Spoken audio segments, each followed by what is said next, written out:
High, আমি চলে এলাম পুদিনা পাতার ঘোল নিয়ে। হালকা হালকা গরম পড়তে শুরু করেছে। এখানে নিয়ে নিলাম মৌরি, জিরে, গোল, লবঙ্গ, 1 খণ্ড দারচিনি। এবার শুকনো ফ্রাই প্যানে ভেজে নেব। নাড়াচাড়া করে ভেজে নিলাম। ভাজা হয়ে গেছে, পেস্ট করে নেব।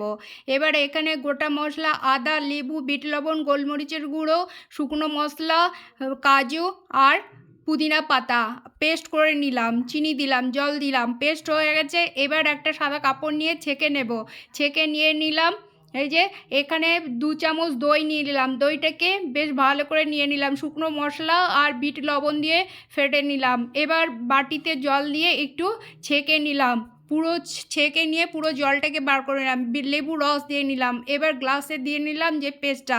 এবার যে দইয়ের ঘোলটা বানিয়ে নিলাম এই পুদিনা পাতার মধ্যে দিয়ে নিলাম। এই যে খুব সুন্দর টেস্টটা। খেতে গরম পড়েছে, আপনারা খেয়ে নেবেন। কেমন লাগলো? ধন্যবাদ।